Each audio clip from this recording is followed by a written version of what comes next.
Bistado ang dalawang KTV bar sa Quezon City na pugad umano ng prostitusyon. 8 babae ang nasagip kabilang ang isang menor de edad. Gate naman ang dalawang empleyadong inaresto, walang nangyayaring prostitusyon sa bar. May unang balita si James Agustin. Nang matanggap ang hudyat na nagpositibong entrapment operation, agad pinasok ng pulisya ang dalawang magkatabing KTV bar sa Commonwealth Avenue sa Quezon City. Inabutan pa ang mga customer na nasa loob kasama ang ilang babae. Ayon sa pulisya, nakatanggap sila ng impormasyon na may nangyayari umanong prostitusyon sa lugar. Conduct po kami ng casing and surveillance na halos isang buwan at kumpirma po namin na yung impormasyon, kinisa po namin itong entrapment operation. So initially po may 2,000 ang hinihingi ng empleyado, pero naibabaan po ng 1,500 kapalit po ng dagdag na serbisyo. Umaga po ang front niya is canteen pero nako-convert po siya ng bar sa gabi. Nasagip ang 8 babae na nagtatrabaho sa bar.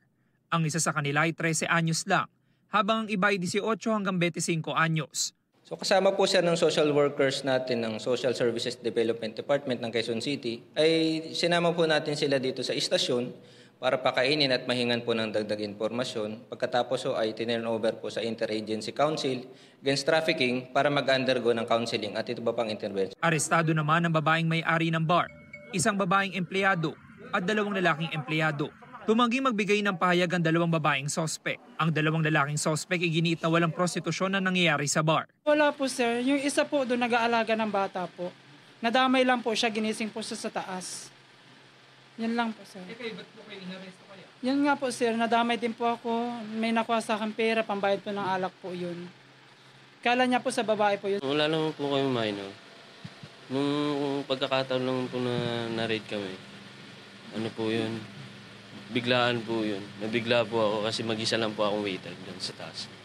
Bumabala po kasi ako kasi wala yung cashier namin. Ayon sa pulisya, hindi ito ang unang beses na may nasagip silang minor de edad na nagtatrabaho sa bar sa Commonwealth Avenue. Noong July 2, 2025 na po nagkaroon na rin ho na tayo ng na-rescue na 2 minor de edad na kung saan po sinabi nila na may informasyon na hinihingi rin po kapag may hinihingi mga kailangan na babae sa mga ibang bar ay doon din po sila dinadala. Sinampahan na ang mga naarestong sospek na reklamong paglabag sa Expanded Anti-Trafficking in Person Act o 2022. Ito ang unang balita. James Agustin para sa GMA Integrated News. Gusto mo bang mauna sa mga balita?